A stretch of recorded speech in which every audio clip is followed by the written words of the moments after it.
வணக்கம். நாங்கள் குறிப்பாக வந்து வடமாட்டி கிழக்கு பகுதியை மையப்படுத்தி சில விடயங்களை இப்போ இந்த அபிவிருத்தி என்ற அடிப்படையில் வந்து சுற்றுலா மையங்களை உருவாக்குறதுக்கான நடவடிக்கை இந்த அரசாங்கம் மேற்கொள்கிறது.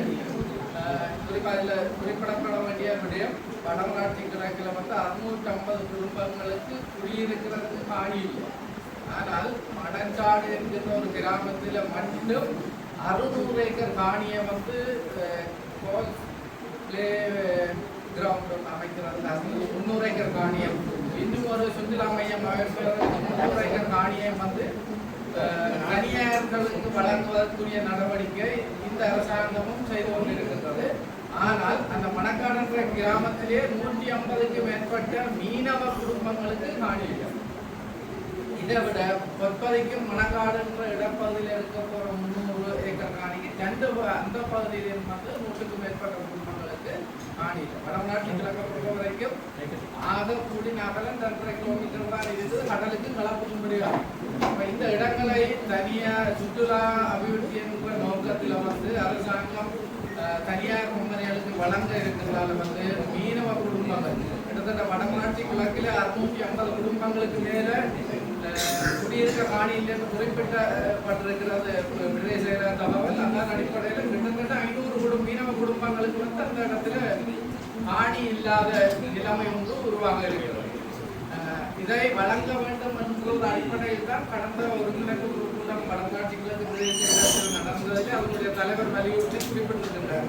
இந்த விடயத்தை வந்து இந்த இணையம் தடுக்கிறதுக்குரிய நடவடிக்கை ஒன்றை மேற்கொள்ள வேண்டும் என்று கோரிக்கை முன்வைக்கிறேன். அதை விட சட்டவிரோத தொழில்கள் கட்டுப்படுத்தப்பட வேண்டும் என்பது அது தவிர்க்க முடியாது, கட்டாயமாக செய்து ஆக வேண்டும்.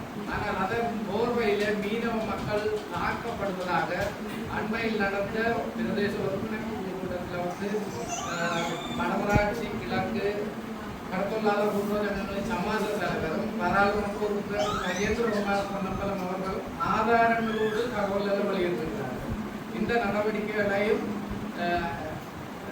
இந்த சபை உயர்ந்த சபை கருத்தில் கொண்டு இதற்கு எதிராகவும் நடவடிக்கை எடுக்க வேண்டும் என்பதும் என்னுடைய பிரதான கோரிக்கையாக இருக்கிற அதே வேளை தற்போதைய காலநிலை மாற்றத்தில் வந்து அதிகமான மீனவர்கள் கடலுக்கு செல்வதை குறைத்திருக்கிறார்கள். குறிப்பாக கடவுளை மட்டும்தான் இப்போ அதிகமான தொழில் ஈடுபடுறது, மற்றது கூட நினைக்கிறார்கள். ஆனால் இந்த மீனவ மக்கள் சாப்பாட்டுக்கே பெரிய ஒரு துன்பமான நிலையில பலர் இருப்பதாக எங்களுக்கு குறிப்பிட்டிருக்கிறார்கள். ஆகவே அந்த மீனவ மக்களுடைய நலனையும் இந்த வடமாகாண கடத்தொழிலாளர் விடயம் அக்கறை கொள்ள வேண்டும் என்ற நலன்கள் என்று என்னுடைய கோரிக்கை. கிட்டத்தட்ட 40,000 சதுர ஏக்கர் பரப்பளவை வந்து கைப்பற்றி வச்சிருக்கலாம். அதில் கட்டக்காட்டிலிருந்து சுண்டிக்குளம் பேப்பாறு சுற்றி வரையான அந்த நீதி ஜீவராசிகள் திணைக்களத்தின் கட்டுப்பாட்டு பிரதேசத்துக்குள்ள இருக்கிறதுன்ற காரணத்தை காட்டி நிற்பா புயலா ஏற்பட்டதன் பின்னர் அந்த வீதியை வந்து மணல் மூடி இருக்குது. நிற்பா புயல் காரணமாக கடல் மண் போட்டதால மூடப்பட்டிருக்கு. இந்த நிலைமையில் அதை துப்புரவாக்கி அதை அந்த வீதியை பயன்படுத்துறதுக்கு கூட வந்து வனஜீவராசிகள் திணைக்களம் அதுக்குரிய அனுமதி வழங்குகிறது. கிட்டத்தட்ட அங்கால கரவலப்பாடுகள் அதிகமான வெளியமை அதிகமான கரவலப்பாடுகள் இருக்கிறது, மீன்பிடி பிரதேசங்கள் இருக்கிறது. இந்த விடயத்தையும் கவனத்தில் எடுக்கணும். அடுத்தபடியாக நான் வடமாட்டி கிழக்கு பிரதேசத்தை மட்டும்தான் காணி இல்லாத மீனவ குடும்பங்கள் என்று குறிப்பிட்டிருந்தேன். வடமராட்சி கரவட்டி பிரதேசங்களில் 3 பிரதேசத்தையும் சேர்ந்து கிட்டத்தட்ட 2,800 வரையான குடும்பங்களுக்கு குடியிருக்கிறதுக்கு காணி இல்லை. அதில் 1,800க்கு மேற்பட்ட குடும்பங்கள் மீனவ குடும்பங்கள். ஆனால் வடமராட்சி கிழக்கில் மட்டும்தான் இந்த 3 பிரதேசங்களோடு ஒப்புறபோது காணி இருக்கு. யாழ் மாவட்டத்திலே இந்த காணியம் வடமராட்சி கிழக்கில் வந்து அபிவிருத்தி என்ற பொறுமையில அல்லது டூரிசம் டெவலப்மெண்ட் என்ற பொறுமையில வந்து காணியை வழங்கினால் வடமராட்சி வடக்கு வடமராட்சி தெற்கு மேற்கு பிரதேசங்கள் மக்களுக்கும் குடியிருக்க முடியாத ஒரு நிலைமை உண்டு.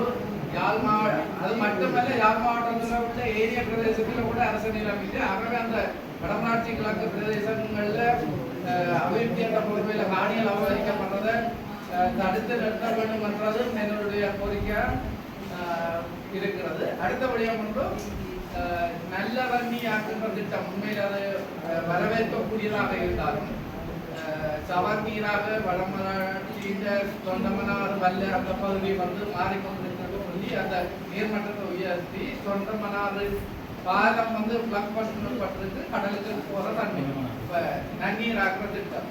இதுல வந்து கிட்டத்தட்ட ஒரு 600 வரையான நன்னீர் மீன்பிடியாளர்கள் நன்னீர் ரால் மற்றும் மீன் பிடிக்கிறார்கள் வந்து இந்த உப்பு தண்ணீர் கடல் நன்னீரும் கலக்கிறதால ரால் பெருக்கம் ஏற்படுறது வந்து அந்த தண்ணியை வந்து பிளக் பண்ணி மூடி வச்சிருக்கிறதால அவர்களுடைய தொழில் வந்து கிட்டத்தட்ட 600 வரையான ரால் பிடியாளர்கள் அல்லது வீச்சு வேலை தொழில் செய்கிறாங்க தொழில் பாதிக்கப்பட்டிருக்கு. இதுக்கப்பால இதே போன்று நீர்மட்டம் உயர்ந்ததால வடமராட்சி கிழக்கு மற்றும் வடமராட்சி கலப்பு அண்டிய பகுதிகளில் விவசாயம் செய்கிறவர்களுடைய விவசாயம் கூட உரிய காலத்தில் செய்ய முடியாத ஒரு சூழலும் இங்கே இருக்கு.